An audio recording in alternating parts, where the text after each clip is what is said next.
So welcome to Conversations with Esther tonight. Our guest is in the house, so allow me to pray. Father, in the name of Jesus, we thank you for this session. We pray that you will speak to us, Lord.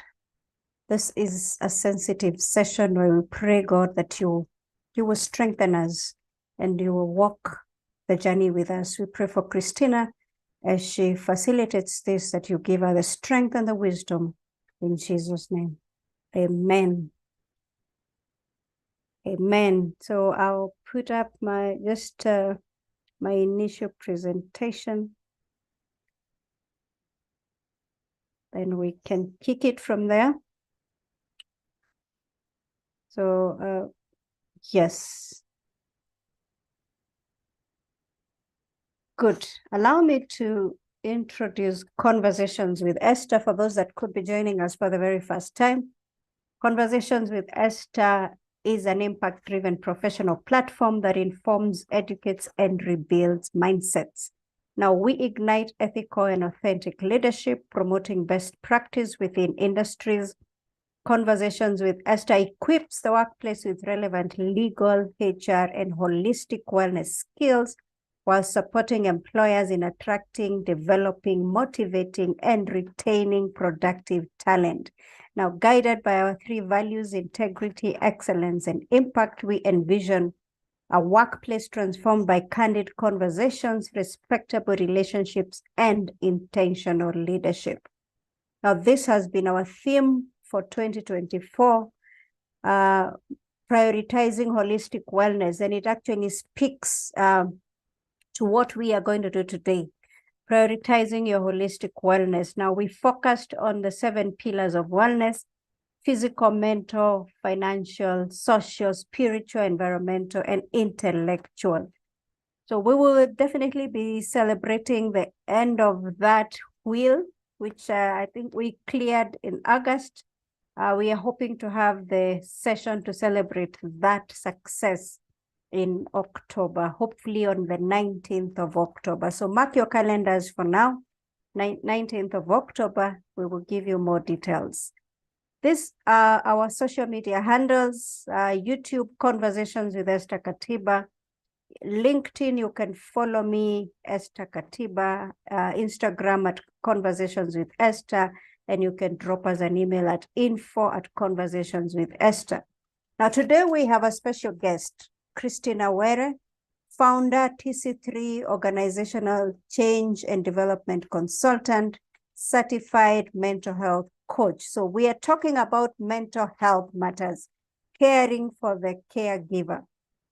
Now, in the hands of a caregiver, strangers become family, and the bond formed is unbreakable.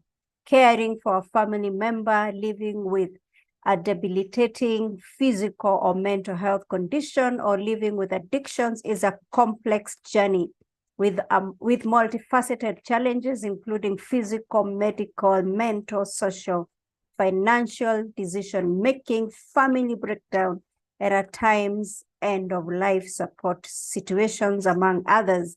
Many caregivers do not have access to caregiver-specific education and wellness support they require during such times. So allow me to introduce our guest, Christina Were, in a minute as I stop sharing this so that she comes on camera. Yes, Christina, let me give you a brief profile so that you also know that you have the right person in the room. Now, Christina Were is the founder and lead consultant at TC3 Africa. She will tell us what TC3 Africa is.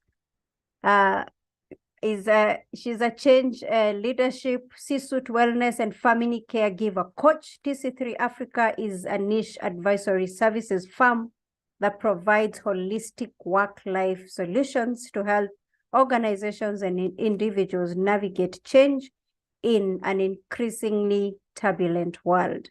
Now, Christina has 25 years multi-industry senior leadership experience in strategy, change leadership, human resource management, mental wellness, governance, process and quality systems improvement. She is a certified mental health coach, chairperson, governance trainer, a chaplain with the United Nations accredited CONASY International Chaplains, and holds a Master of Science in Management and Organizational Development. Bachelor of Arts, Christina, you have qualifications. Bachelor of Arts degree in Sociology and German. Wow. Higher Diploma in Human Resource Management and Advanced Management Program from Strathmore Business School. Arising from her lived experience, Christina is passionate about assisting C-suite leaders prevent or recover from burnout, and about empowering family caregivers in their journey of supporting family members living with debilitating physical or mental health condition, or living with alcohol, substance, or behavioral addictions. We have the right person in the room, a very good friend of mine, I must say, and a prayer partner. Thank you, Christina. Karibu sana. The floor is yours.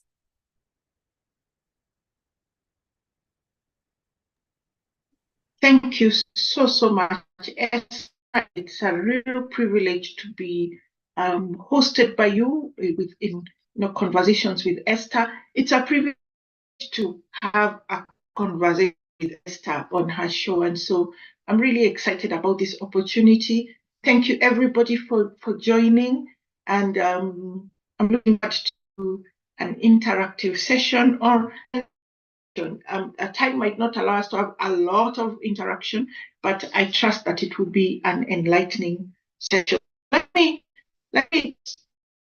it right away. Where's my share screen? Okay.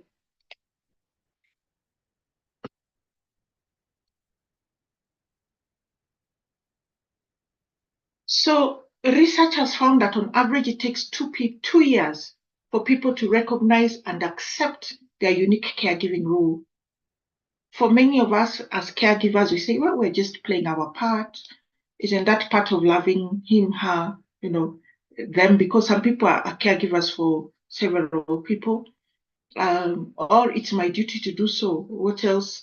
As a spouse, as a child, caring for an unwell parent, as a sibling, as an in-law, as a grandparent, it's my duty. Who else will do it? Isn't that what family is for? So it takes 2 years for most people to recognize and accept that there is something unique about being a caregiver. And in my own journey as a caregiver, it was as I was grappling with some of the things that I'll be highlighting that I came to learn that there's actually a formal term as caregiver. And when I would tell, after I left my last employment, and a couple of people would ask me, so what are you doing now? I would say, so you're training caregivers. Are you training them both? Is that a push new for the house? Many people know what you mean. Is Some of the people who would ask me that are caregivers. Yours, Christine? No, but. Sorry? Is it Sorry, mine Esther? that's breaking, or Christine? I think Christine's network is. Yeah, I think it's your network. Is that better? Christine, check your network. Yeah. Let me check, because I thought I was on data. Okay. Just a minute. Okay. Let me be sure that I'm not on Wi-Fi. She's buffering. I'm buffering? Am I still buffering? Hello. I think now you're good. We can. You're okay. All right. Possibly I was on Wi-Fi and had not switched to data, but I'm on data now. Okay. All right. So, I was saying that even for me, it is as I was grappling with my caregiving journey that I found out that there's actually a formal term. It's not just being family. It's not just being a good friend. And so that's part of the dilemma that caregivers go through that many caregivers don't even know. So it's only when they're dealing with the complexities and when it begins to take a toll that they begin to realize there's something unique about their situation. And so let's start by defining who is a caregiver. A caregiver is anyone who cares for or supports a family member living with a debilitating illness, a debilitating condition, or living with addictions. So it could be an illness, it could also be a physical or mental health condition, right? It could be an addiction. And remember that now in today's world, yes, there are the traditional addictions that we know, substance addiction, alcohol addiction, but then there are more and more other addictions that are recognized. Addiction to food, addiction to smoke. Well, smoke cigarettes is part of substance addiction. You could be a shopaholic. You could also be addicted to work. It might be part of your coping mechanism to whatever situations life has thrown at you. Internet addiction disorder, gaming addiction disorders, those are disorders that are now officially recognized on the schedule of disorders and conditions. Yeah, mental, gaming addiction disorder, internet addiction disorder, betting, gambling, and you probably read the research that was published in the Daily Nation, I think it was sometime last year, that said that on average Kenyans bet, was it 2,700 and something, place that many bets per minute in Kenya. Thousands of bets per minute in Kenya. That tells you just how serious that behavioral addiction is. And you may be living with somebody who has got those kinds of addictions, and you're wondering why what you're struggling with.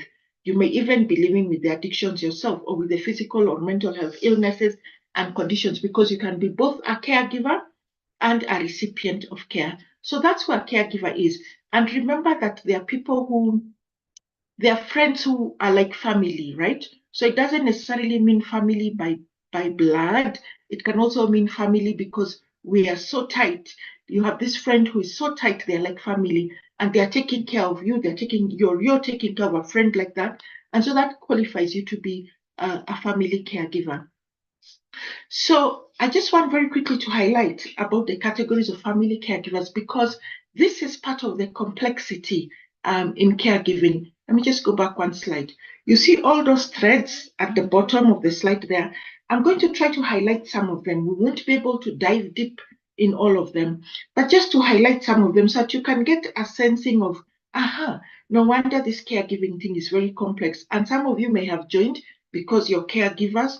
Some of you may have joined because you are your profession, maybe you're in HR or you're in wellness and you want to learn more. Some of you may have joined because you're like, Aya, what is this new thing that Christina does? Because I saw one or two familiar faces, names from a long time ago. So one of the things about caregivers is that they are basically, let me start with the first four types of caregivers. The primary caregiver.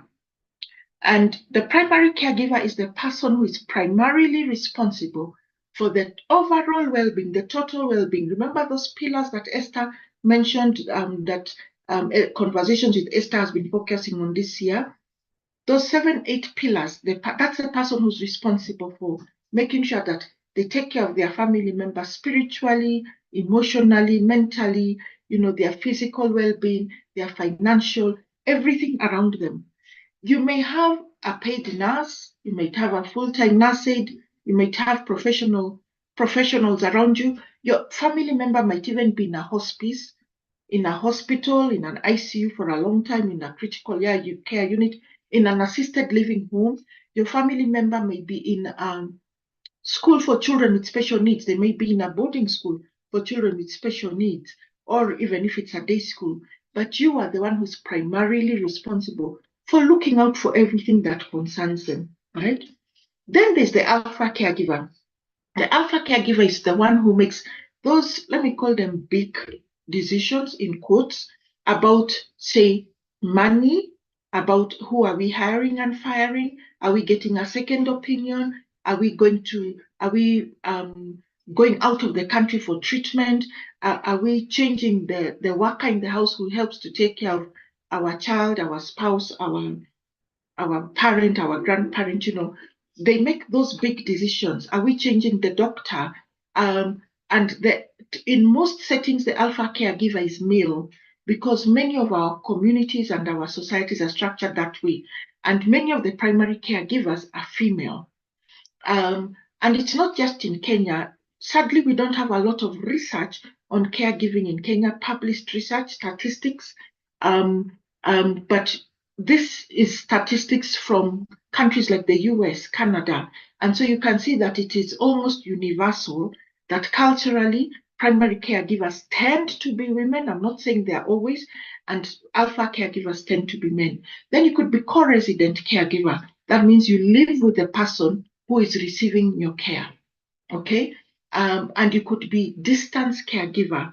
You do not live with them, but you're responsible. I've had people in my programs from the diaspora who are responsible for the well-being of aging parents, parents with dementia, siblings, and it's from the diaspora, okay? But you could also be a distance caregiver because during the day, maybe you go to work, or at night you should do a night shift job. You go to work, you go to your business, you go to college, you go to school, and the rest of the time you're in the house. So you could be co-resident and distance at the same time. And some people are all those wrapped into one. They are primary, alpha, co-residence, and distance. And you can begin to see, for those of you who are caregivers, and for those of you who know people who are caregivers, you can begin to see why some of those complex multicolored threads, how they come in. Because different people playing different roles, and this lends itself to heightened communication challenges and to conflict.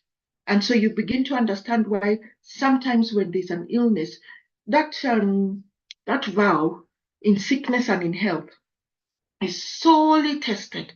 It is tested to the limit by debilitating illnesses and conditions and by addictions. And you can begin to see why. A couple may be taking care of a child with a special need, taking care of an elderly parent, taking care of a sibling, but one person in the couple is the primary caregiver, another is the alpha, and they're seeing things from different angles. And so unless you recognize, oh, we're looking at the coin from different angles, you will not fully be able to understand why there's so much conflict, why illness is causing so much strife, or addiction, or a condition is causing so much strife. And then there's the respite caregiver. That's the person who gives the primary caregiver a break. That's the person who will give them a break, who will say, I'll come in for 3 days so that you can have some time out. I'll come in for a week so that you can have some time out. So those are the categories of caregivers. And just to get so as I said, we're just going to identify the threads. We're not going to dive deep. Another thing that often happens in the caregiving journey is that caregivers often do not know how they feel. They don't know what's going on. They don't know, am I happy? Am I sad? Am I angry? Am I just there? And sometimes the emotions also are very confusing. But because as caregivers, we are often considered that we are not the ones who are sick. We rarely have a safe space to say, I feel discouraged. I feel sad. I feel guilty. I feel angry. I feel unhappy. Or today I feel happy with the progress we are making. Or I feel frustrated. I feel resentful. Emotions that are quite common in the caregiving journey. And so that causes a lot of turmoil. And that freedom to share is not only externally from other people, it's also internally within ourselves. It's very scary to admit I'm feeling resentful about my caregiving situation. I'm feeling angry. I'm feeling helpless. It can be very scary for many people. And so there's such a big need for us to create spaces where caregivers can talk, can connect, connect with their own tribe, and be able to have a safe space to talk about the things that are for real and that they experience. Many times caregivers look like they're strong. People will tell you, whoa, you're so strong. But inside you're struggling. Inside you're feeling empty. Inside you're feeling numb. Inside you're feeling unhappy. And do you know, in some cases, and I need to say this, caregiving doesn't always happen in a loving environment. There are situations where people are caring for somebody who has mistreated them, who has abused them, who neglected them. We see stories in the media of people who walked away and returned after 30-something years, 37 years, 42 years. I mean, you know, whatever the number of years, or somebody who has been very, very abusive. And maybe at that point, you're even thinking of a separation or a divorce. Then they're diagnosed with stage 4 cancer. And then you stay on because people will say, how mean are you to leave so and so when they have been diagnosed with cancer? And maybe this person was really physically violent towards you. And so caregiving doesn't always happen in a happy context, not happy, in a loving family context. And so that adds to the complexity. And so it's always important as a caregiver to be able to do what I call a temperature check. And it doesn't have to be today. It can, because a day so much can happen. It can even be right now. I feel very angry, or I feel determined, or I feel hopeful, or I feel confused, or I feel overloaded, or have mixed feelings, or I'm pleased with myself, or I don't know actually, or I feel just there. Just there. A dear friend of mine who was a caregiver passed away on July 7th. Illness, caregiving just drained everything out of her, physically, mentally, financially, emotionally. And she herself was in need of care, but the priority of taking care of somebody else overtook her own needs, and she just slipped away. But I remember the number of times she'd tell me, you know, Christina, I'm scared because I feel zero. I feel nothing. I don't feel angry. I don't feel sad. I don't feel happy. I feel nothing. And that is a sign of compassion fatigue. When your emotional reserves are zero, zero, zero, zero, and you feel nothing. And it would scare her because she'd be like, how come I feel nothing? What's wrong with me? Something is not right. I feel flat. Right? So it's good to know, where do you feel, because putting a word, an adjective to how you feel goes a long way to your own well-being, because you begin to understand what you're going through, where you're at. When you don't know, it is very overwhelming. And so I'd encourage caregivers, and those of you who know caregivers, don't just settle with I'm fine. Help people to express exactly where they're at. So very quickly, some of the things that caregivers go through is caregiver guilt. It is very common. And a lot of the guilt is false guilt or illegitimate guilt. There may be true guilt. Maybe you had a big fight with your spouse or your teenager and they jumped in the car, you know, and in a rage, and then they had an accident and now they're paraplegic. And you're feeling, why did I have that irrational argument with them? Okay. But it may also be something like, oh, it's because I missed that one antenatal clinic that my child was born with a severe deformity. And that may not be the case, but you may be feeling guilty. Or why didn't I notice that mom or dad or grandpa, but even now we are hearing more and more cases of people getting dementia in their 30s and 40s, right? But saying, why didn't I notice 10 years ago when they started having memory loss that something was wrong? Why didn't I notice? Why was I just like, hey, you're so forgetful, you know, are you getting senile? We make jokes about people getting senile, and it is not actually something to joke about. But so feeling guilty is very common in the caregiving journey. You know, and there are many examples that I could give. As I'm saying, I'm not doing a deep dive now. There's a lot of loss in the caregiving journey. And these are non-death losses. Loss of identity, where you begin to wonder, who am I really? Loss of career, when you stop work to take care of somebody who's unwell, or you can't take promotions, you can't take special projects, you can't take transfers, you know, you have to contain the growth of your business if you're a business owner. So a lot of loss of dignity when you have to beg people for money or for help, or even loss of dignity because everybody has got an opinion about what you could do. So you have lost privacy, loss of privacy. Multi-level marketers are telling you, try this formula, take this cream, take this supplement. I remember one lady from my primary school days who reached out to me and asked me, hey, why are you nowadays? What are you doing? And I said, oh, I'm taking care of my mom. Then I was the primary caregiver for my mom. Now I'm a distance caregiver. And saying, so I said, oh, my mom got a stroke and, she lives with me. She's lost her speech. She's lost her mobility. But thankfully, her brain is still functional very well. She's very alert and connected with all that's going on. And this lady said to me, in fact, it's a good thing I've contacted you.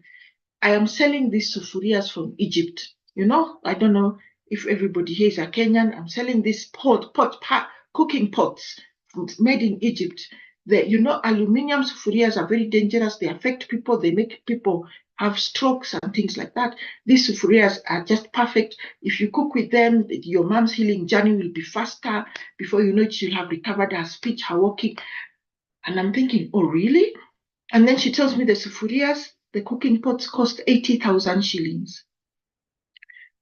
Everybody who's got an opinion, everybody who thinks, why haven't you done this? You should do this, you should do that. And so a lot of loss of privacy. And then when you don't do what they say, they start maybe responding to you badly. So loss of privacy, loss of independence, loss of finances because illness is very expensive, loss of dreams of the future. A friend of mine whose son got married and 6 months later, his wife was diagnosed with stage 4 cancer. That's a big loss. The parent who was looking forward to this baby and the baby's born and the baby has got a severe congenital condition. That's a big loss. Suddenly you're moving from dreams and hopes to caregiving, to confusion. So there is a lot of loss. And this is one of the unique losses, as I move on swiftly, is something we call anticipatory loss.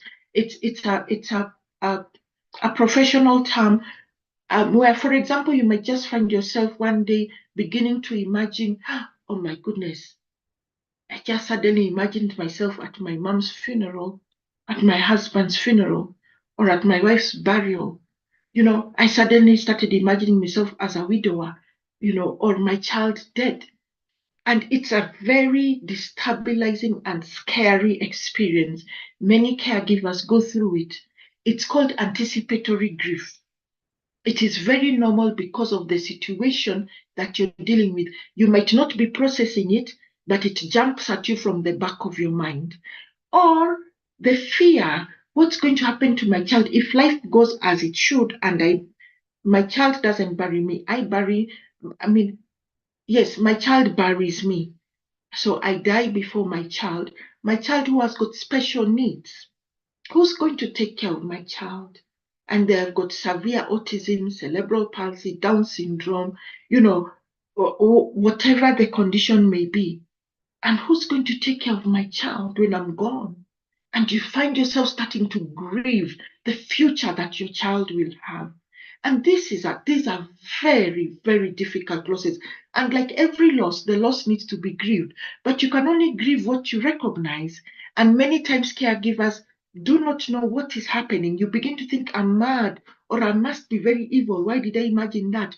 No, you're not evil. No, you're not mad. It is a reality that you're dealing with, even though you might have tried to suppress it at the back of your mind. And we need to help caregivers to have safe spaces to process these losses. Then handling multiple medical service providers. When my mom, after she got the stroke and moved from Kakamega to live with me, so suddenly I had 2 nurses. I used to have one, just a cleaning lady who used to come once a week. So again, loss of space, loss of privacy, okay? Because suddenly now I had 2 nurse aides in the house.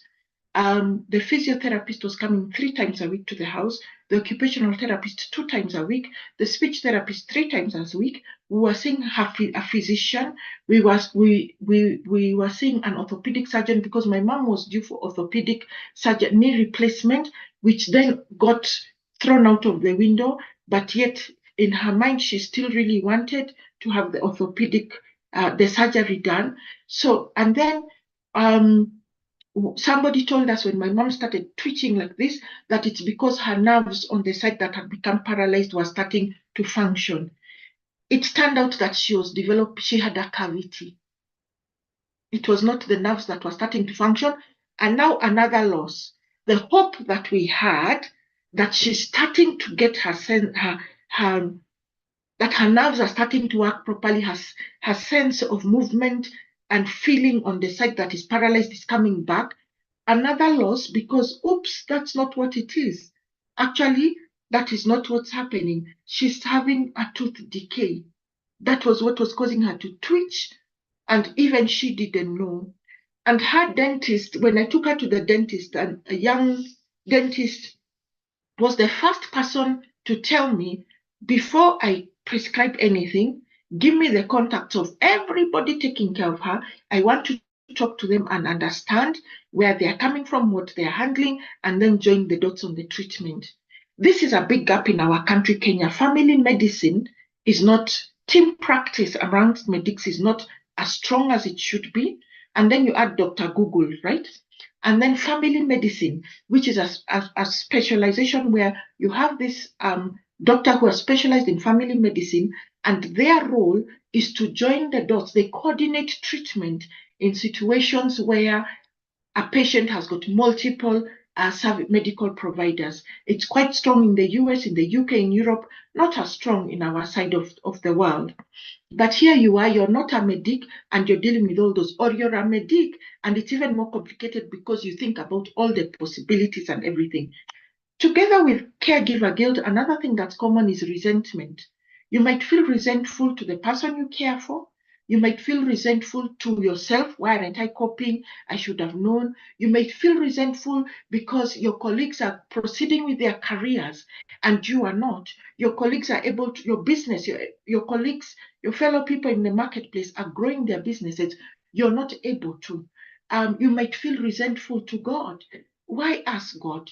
Don't you care? Do you exist? Do you still do miracles? These are some of the dilemmas. And I'm rushing through just to give you an overview. Finances, I don't need to talk about that. It's just as clear as that.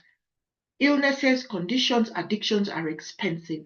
And the dilemma of running out, trying to manage your medical cover, if you're an HR or a wellness professional here, you know the dilemmas of trying to help employees stretch their cover.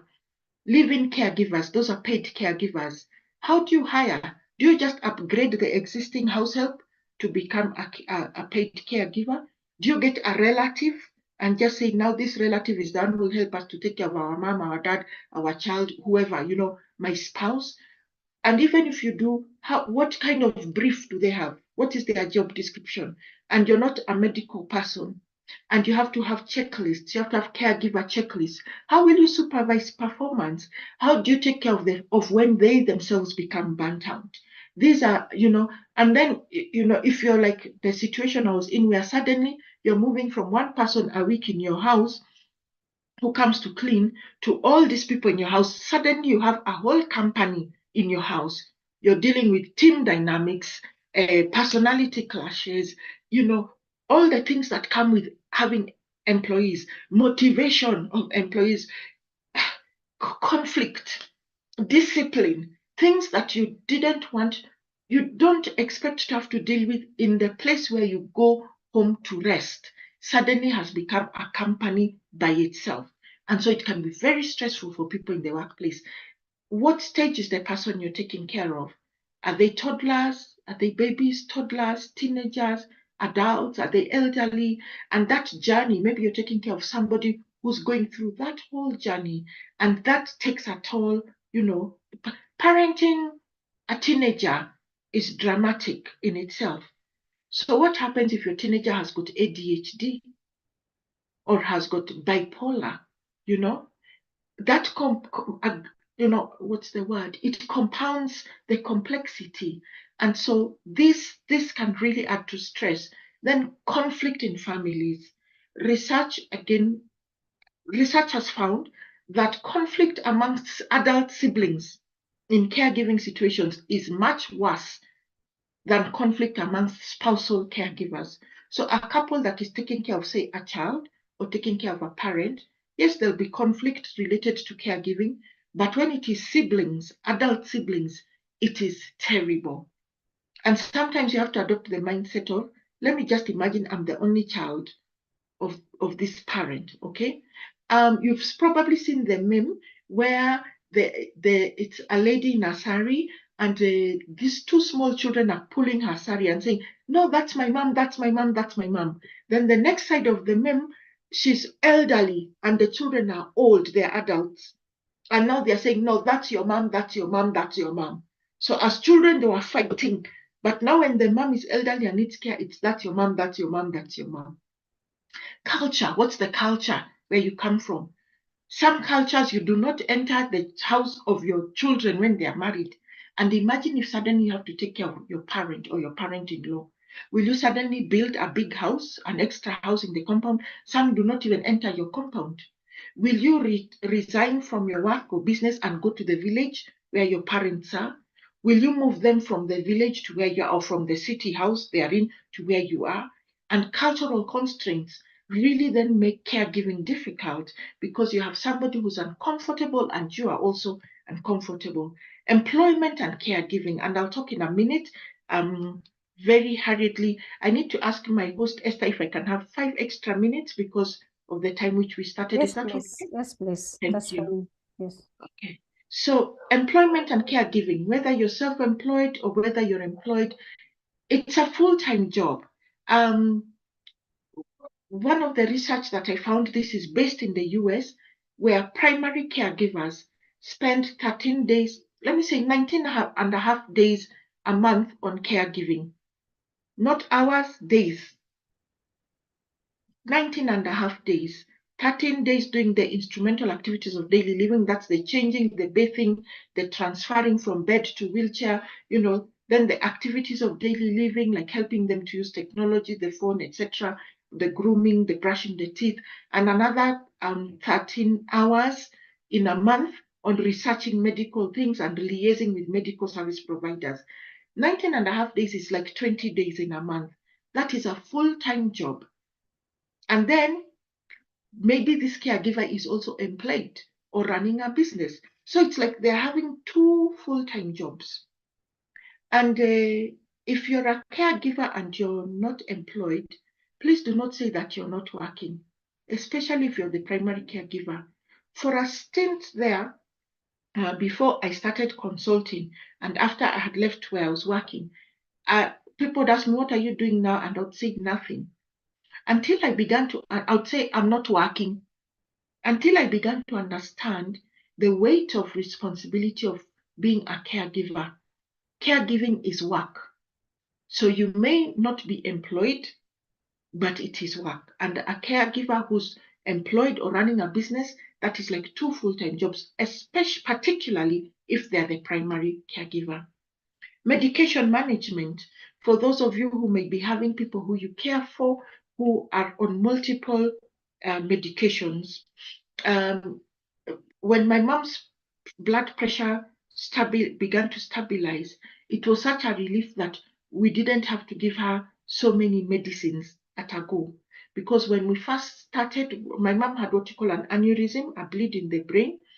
And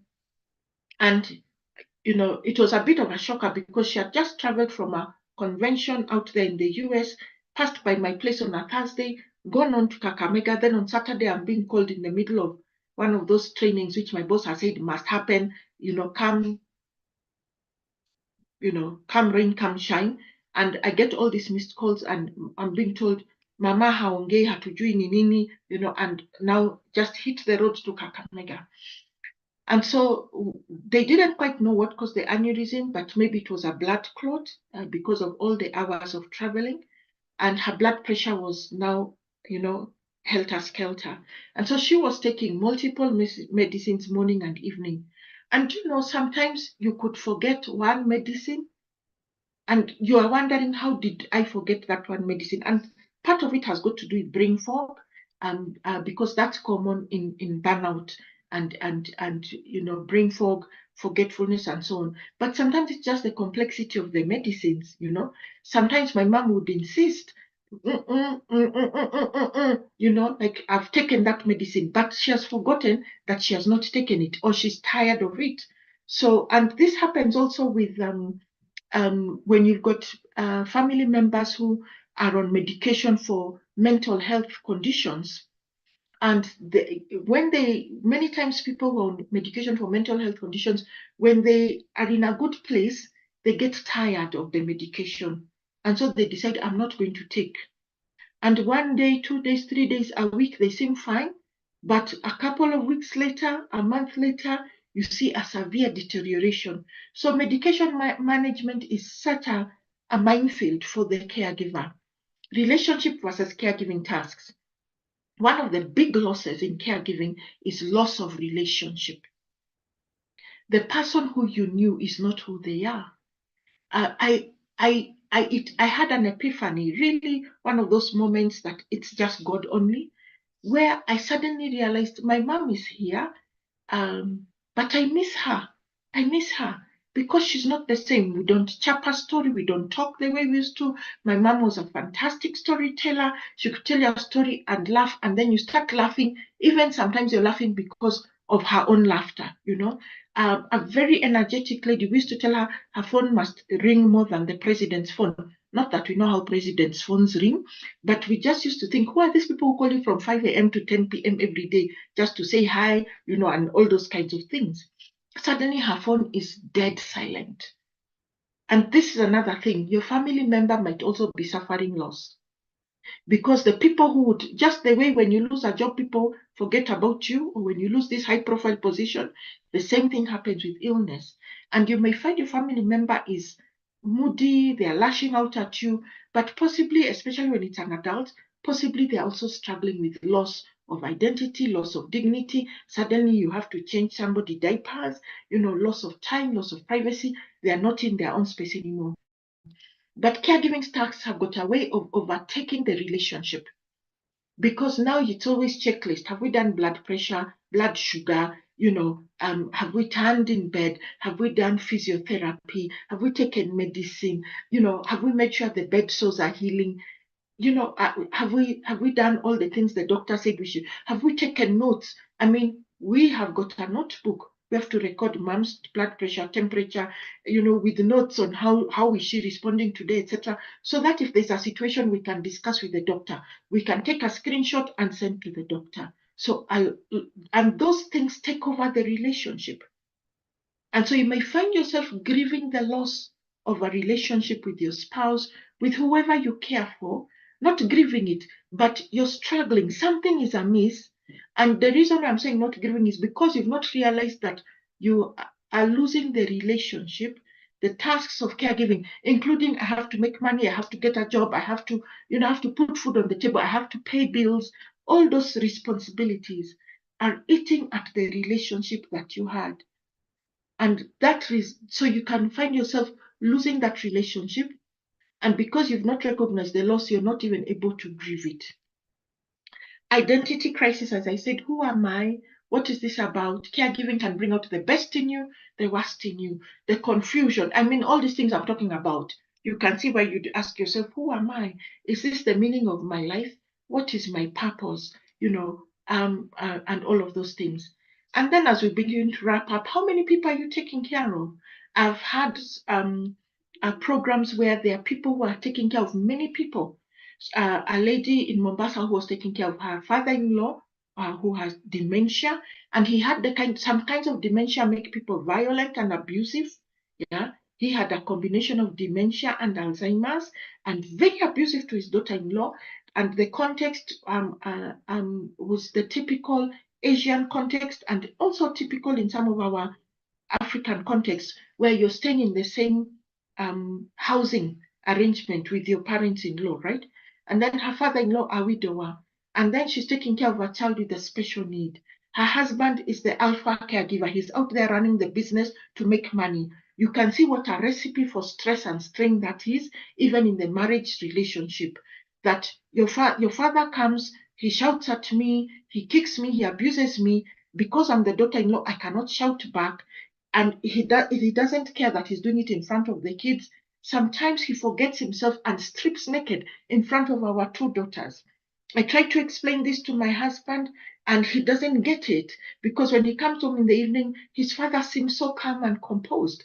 And you can just see how in sickness and in health can be such a challenge. And for those of you who are in the church space, we need to actually equip the people in the, or let me say, church, mosque, I don't know who's gathered around here, the faith space. We need to empower our, we call them visitation ministries, caring ministries, home visit ministries, beyond just going to pray and saying, be strong. We actually need to get into more depth as we support caregivers.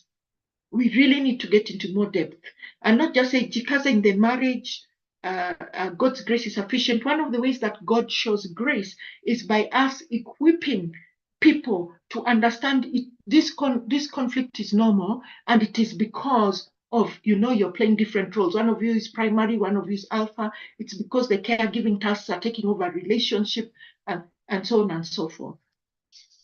Then, if you're taking care of somebody with a debilitating illness, and then there are all these things, if it's not COVID, it is lingering COVID, long COVID, it is monkeypox, it is the crazy flus people are getting. And so the anxiety that comes with the person is more susceptible to illness, and sometimes they're not able to express themselves. How do you handle when a family member has lost their speech, or never had speech even from the beginning, and they're not able to tell you, I'm having a fever, I'm feeling scratchy, I feel something is not normal.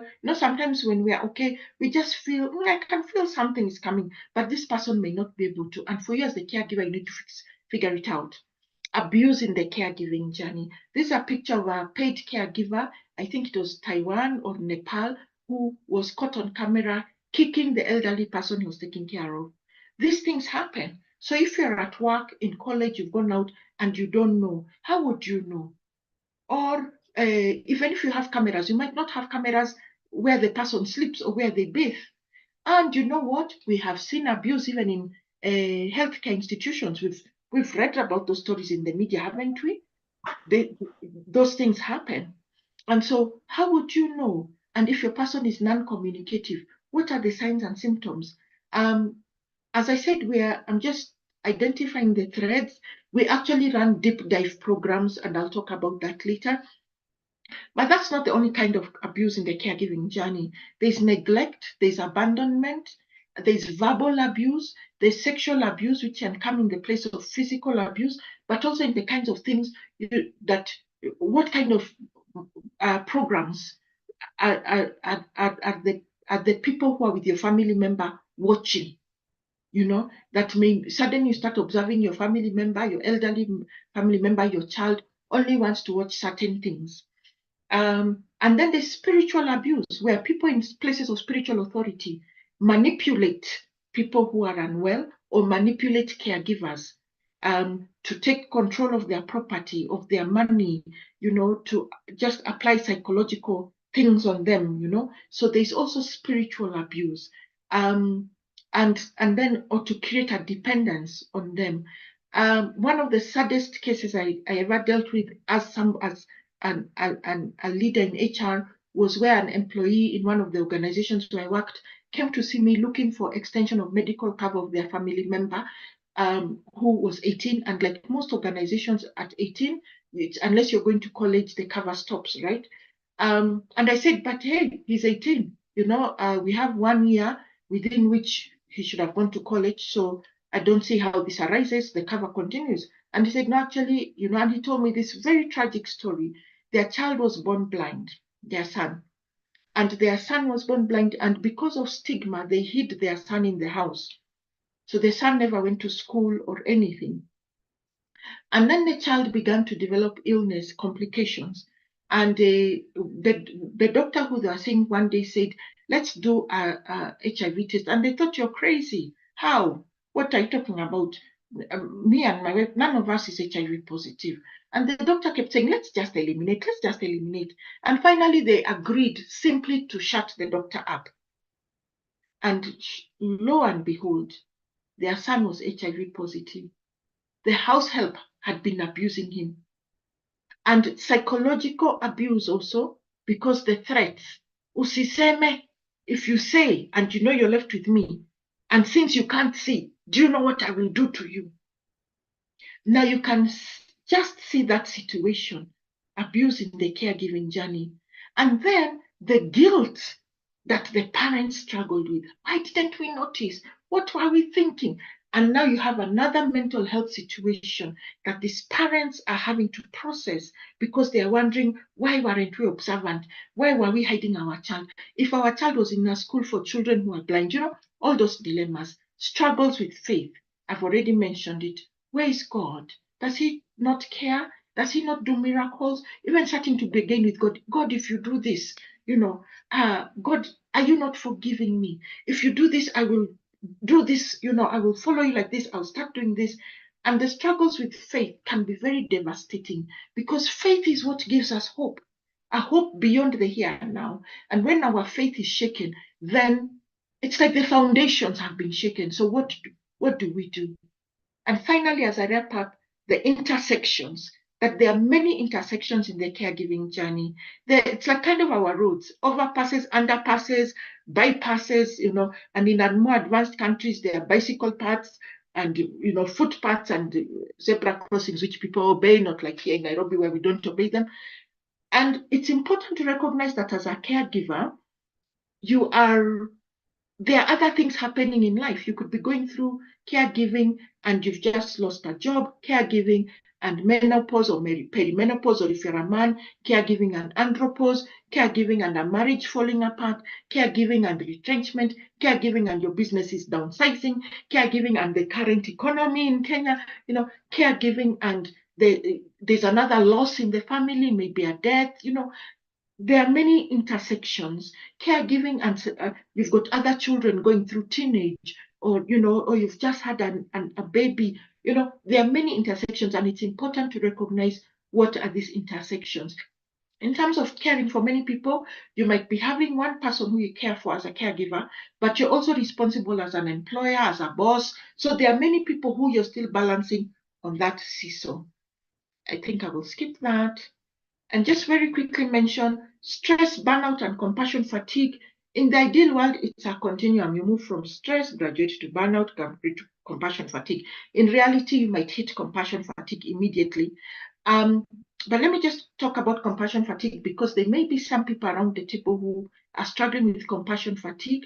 Compassion fatigue is where your reserves are at zero. You're at that stage that I mentioned of my friend who would say she feels nothing. She feels flat.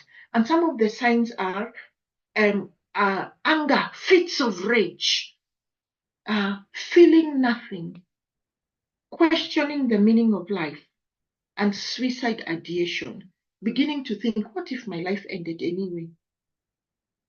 And like this friend of mine, I think that she did not commit suicide, but I think she had lost the will to live, the one who passed on, because she'd be like, what's the point? How can we be struggling like this? If you're in this stage, please get help. I want to encourage you. There's no shame. As WHO says, it's okay not to be okay. Get help, because one of the scary things about this stage also, I mean, already suicide ideation is scary, fits of rage are scary, is that you can also become abusive as the caregiver. You who was loving and caring and supportive can become the one who starts slapping your family member, neglecting them, but they fall off the bed and you say, hey, you're always falling off the bed. You take hours to lift them back up. And you may start wondering, what's happening to me? It is compassion fatigue. And because when people come, you have to put this face of everything is okay, you start struggling with feeling like a fake, feeling like you're a fraudster. The term has just disappeared. Maybe Esther will remind me, but you know, where you feel like you're a fake, you're a fraudster, imposter syndrome. People look at me and think I'm fine, I'm looking okay, but inside me, I'm struggling with rage, with anger, with wanting to die myself. with abusing my family member because I've run on empty. And that phrase that you cannot pour from an empty cup is true, because we're supposed to pour from the overflow, and my cup overflows, to use a biblical term. We're supposed to pour from overflow. But when we are empty, then surely it can only be turmoil. My last slide, because some of us here may be in business owners, we may be in HR, we may be in wellness roles. You can see what all this means, and therefore it just makes sense, the impact of caregiving on organizations and why employers need to be very intentional about addressing the wellness of their employees, and also about running caregiver wellness programs. Physical and mental health situations for the caregivers, drops in performance, high functionalities like those, high functional alcoholics, people who drink and they still work, but one day the body gives way. Yeah? High functionality, people who perform, and you think that they are coping, but actually they are not. So this is not unusual with caregivers. And sometimes work can become how they self-medicate. It's their way of barring everything else. Increased medical expenses, lost productivity, cost of errors, lateness and absenteeism, present but distracted employees, presenteeism, present in the body, absent in the spirit, not willing to take growth opportunities, loss of talent because somebody will just say, I need to leave my job, negative team dynamics. Because if I'm underperforming, my colleagues will start saying, how long will we be carrying Christina's weight, right? If I'm having fits of rage and temper tantrums and temper outbursts, if I'm always late or absent, it affects the team dynamics and many more. So it's important to get equipped, like the opportunity that Esther Katiba has given us, have workplace policies and programs, normalize self-care, and that's a whole topic by itself. That for those of you who are followers of Esther, you know that. One last one: find a support group that works for you. Not all support groups will work for you, and it's okay to change support groups according to the season you're in. You may want to be in a support group that is disease specific. Parents of children with ADHD, a support group on ADHD, or a support group for prostate cancer, or breast cancer, or Down syndrome, because your interest in that particular season is the disease, understanding it. You may want to be in a support group that is gender-based, male caregivers, female caregivers, and because there are many people who are male caregivers, but the way society, our socialization and how we are wired, male caregivers get neglected, and so many may succumb to the caregiving responsibility. And so it may just be, how do I cope with caregiving as a man? So you may want to be in a gender specific, you may want to be in a relationship specific care group, where it's parents of children with special diseases, with special needs. You might not care what the special need is, but your interest is, how will I parent my child from baby to preteen, to teenager, to young adult, to adult, to when I'm gone. And your interest is, how do I parent this child with special needs? Or, so it may be a relationship based, husbands of women with cancer. How do I play my role as a husband, or wives of men with cancer, So it might be relationship specific. One of the other losses that, just to mention, even loss of intimacy for couples. That's a big loss in the caregiving journey. So I want to stop there and just say, is it all gloom? No, there's a lot of fulfillment and blessing in caregiving. It's a real privilege for me to have been my mom's primary caregiver for several years, and now to be a distance caregiver. We still talk daily. It's a very difficult way of communicating, but every day we talk, and we must pray together. And we have seen God. I mean, that my mom is still alive. She's not developed dementia or memory loss. 7-8 years after having this debilitating stroke, that by God's grace, she's joyful. She's peaceful. I mean, my sister, who stepped in as the primary caregiver when my mom moved, when my sister was moving up country to do her project, and so she moved with my mom. The presence of my sister, there's so much to thank God for. And so it's not that I celebrate my mom's illness. No. but I consider it a privilege to be able to take care of her. And so there is fulfillment and blessing when you find purpose in that. But you can only find purpose if you have been helped to process. And for me, the helping to process was really in my I would go to God. A friend of mine would tell me, God is not afraid of your raw conversations. And I would go to God and ask, what's this? How come? Where are you? Don't you do miracles? Don't you care? My mom loves you. Why are you doing this for her? Aren't you the husband to the widows? That's what you said to your word. And as I would have those raw conversations with God, then the processing, and in the course of processing, the beginning to put together support programs for caregivers. So thank you very much. We've overshot our time, and thank you, our host Esther, for allowing me to just overshoot the time because we started late. TC3 Africa, we provide bespoke holistic work-life solutions for a turbulent world, and that turbulence includes caregiving. So around change leadership, we run a program called Exponential Change, Exponential Leadership.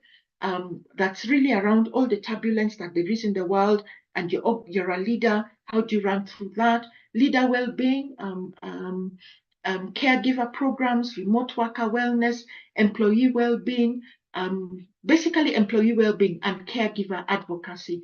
And around, you can reach us on our social handles.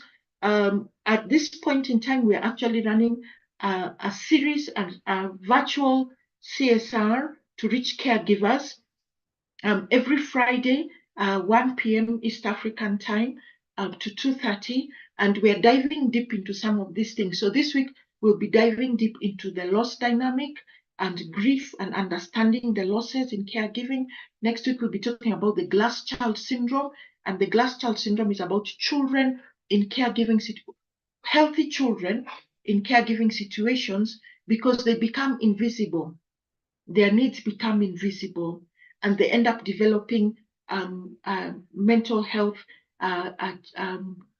just trauma and wounds and mental health situations as they grow up. So recognizing the glass child syndrome, where there's a healthy child, but they're in a caregiving situation.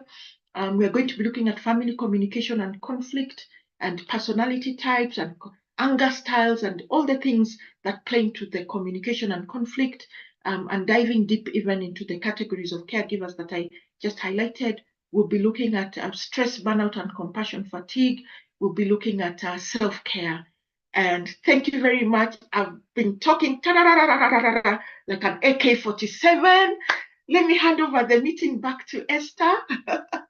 And once again, thank you very much. Wow. Wow. Thank you. Thank you, Christine. I don't know what to say. I see, let me take you through what I see on the comments. And I know I asked a few questions. If you look at that, if you look at the comment section, what are the risks of taking in too much as a caregiver? How do you know that there is abuse? Yes, maybe you can start with those ones as we close. Okay. The risks of taking too much are burnout, really, and compassion fatigue. You lose yourself. You can lose your family member. There are even cases, I remember a lady who told me about her brother who has got some severe kidney failure, and her sister-in-law, the weight of caregiving, I mean, she really expended herself, and the weight of caregiving, and her sister-in-law succumbed to illness and passed on, and left this lady's brother. And so her brother now moved in with her. So it could be as serious as that. That's, yeah. And then the suicide, the suicide ideation. So burnout, of course, affects us. It affects everything around our whole being, our capacity to think, our joy of life, our capacity to work, our creativity, our innovation. It affects us in every way, physically and mentally. So that's the consequences of taking too much. And Esther, that question is also very important because many caregivers struggle with asking for help. Part of it maybe comes from the fact that people assume, including the caregiver, that help is not, you don't need help. The person who needs help is the person who is unwell, right? And if you and then because of the complexity of the emotions that people deal with, we are afraid to say, I feel like I'm tired, because we are scared. Does it look like we are saying we don't love this person anymore? Does it look, in the case where somebody who had walked away comes back when they are sick and needs care, does it look like we are not appreciating the reconciliation, you know? So the fear of the need to have a safe space, that willingness to ask for help and to receive help, and to say asking for help and receiving help is not a sign of failure, it's not a sign of inadequacy, it's just a sign of being human. And so we really should be more willing to ask for help. With regards to the abuse, how can one tell that there is abuse? Was that the question? Yes, yes. Okay, how do you know that there is abuse? Okay, I think some of the ways you can know that there is abuse is behavioral change. It's just the same way if there was abuse in any other relationship, whether it's, you know, and just simply any other relationship. It could be a work relationship, it could be a family relationship, it could be a marriage relationship. The signs, the depression, um, the stress levels, the heightened stress levels, the anxiety, the blood pressure, the body language. Maybe you suddenly start seeing a child who was, or let me not say a child, a patient who was, maybe they start urinating on themselves and they never had problems with incontinence. Yeah. Maybe if you can start observing somebody who would ordinarily be calm, suddenly when you visit them or when you're with them, they're always rocking. You know, some of the signs that show that there's some nervous energy. I'm not saying rocking is always a sign of abuse, but just the things that show us that there's some trauma happening. Maybe suddenly the kind of videos or programs your child or even your elderly parent wants to watch, and they only want to watch the things that are explicit, and you'll be wondering, what's happening with dad or mom now, or you know, my parents-in-law, why are they suddenly only wanting, you know, they want you to keep changing the channel to things that are explicit, or they look, or when the caregiver, the paid caregiver, or the family member who cares for them, I don't know if the word care is correct when you're talking about abuse, really, but the person who's meant to take care of them, or even the medical profession who's meant to take care of them, when they come into the room, suddenly your family member tenses up. Yeah. Or if you are in a situation where sometimes you have to, and you know, sometimes the abuse is very bad. It's kind of like those people who beat their children. I don't mean beat in discipline, in terms of discipline, but they really thump them, or thump their spouses, but they make sure they thump them where it will not be seen, where they are covered by clothes. And the same thing can happen if your family member, if you're not in a situation where sometimes you will have to change your family member, and maybe they are being pinched, they are being beaten, they are being burned with cigarettes, and it is under the clothes. And sometimes because we are the primary caregiver of somebody for another gender, it will never happen. Although I have had people in my sessions who are caring for somebody for another gender, a lady whose father-in-law was a widower, her husband, she herself was a widow, and her in-laws were nowhere near for whatever reason, and she has to, and because of financial constraints, she would find, you know, again, loss of dignity. You're having to change your father-in-law, you're having to, I mean, there are situations that people go through that are difficult, or many of us may have read the story 3 years ago, the 13-year-old girl, 13-year-old girl in, I think it was Kuresoi, who was taking care of her father, who had end-stage cancer. The mother had walked out because I think everything was too overwhelming. And she was the eldest girl, 13 years, younger children. So she's a younger sibling. She's dropped out of school. She's begging neighbors for food. They can't afford to take the dad to hospital. She's changing her father. They can't afford adult diapers.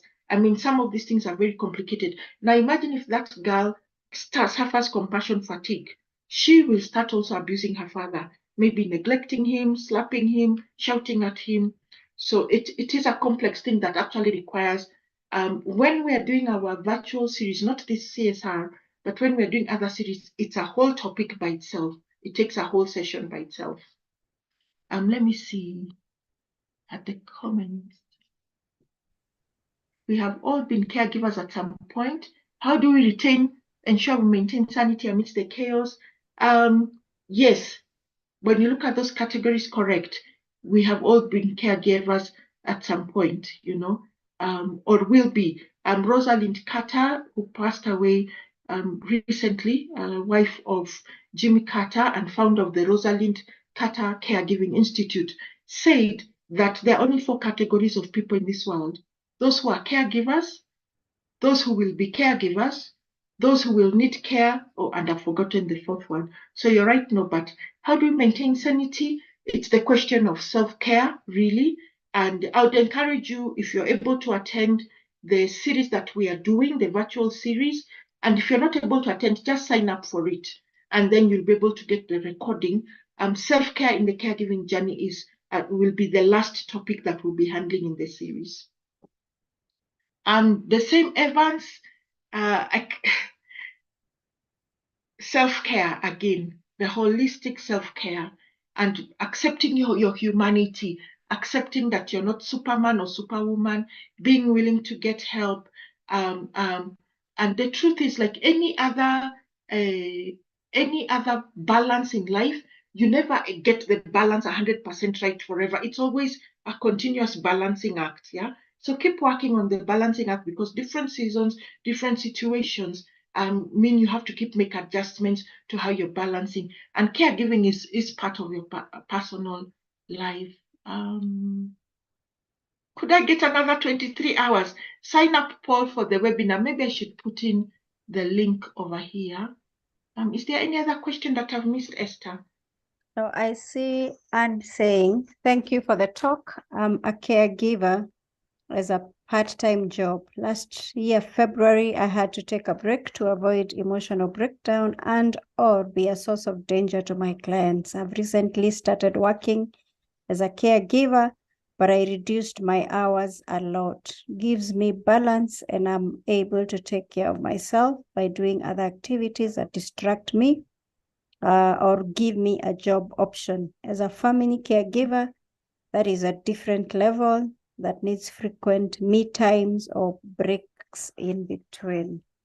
That's very good, Anne. And I think the only thing I can say is special grace.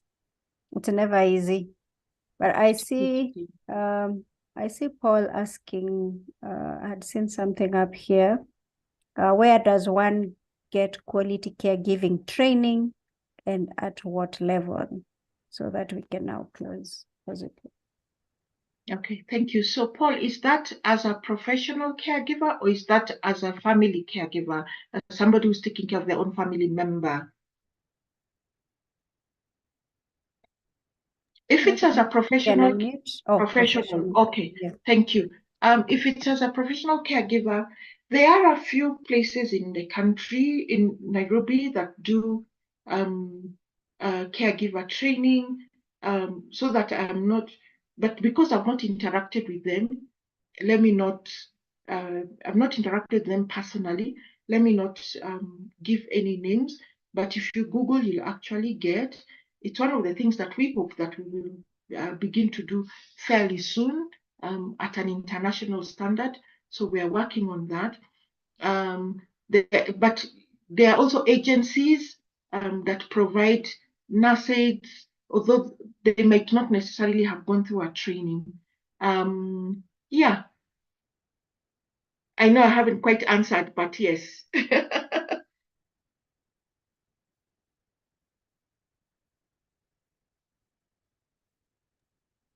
thank you very much, Christine. I know we can have this conversation over and over again.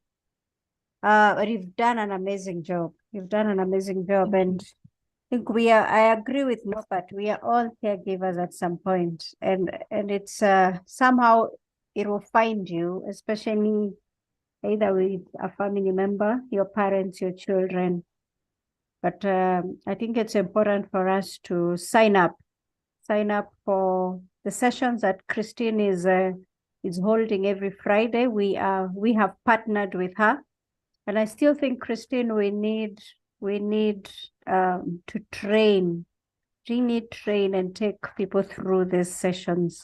People are going through so much. It's because some of these things just find you. They just find you, and no one. I don't think there's a culture where we are prepared for this.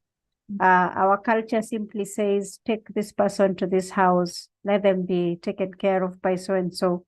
You can exit your job and take care of this person. And very few people think about your loss of income, maybe your space, your energy, but it shall be well. Thank you very much, Christine. Asante sana, everyone, for showing up. We've been hosting you on Conversations with Esther. Feel free to watch this session and share it out with your family members. We've been live on our YouTube channel, Conversations with Esther Katiba. And also feel free to chat with me at Esther Katiba on LinkedIn.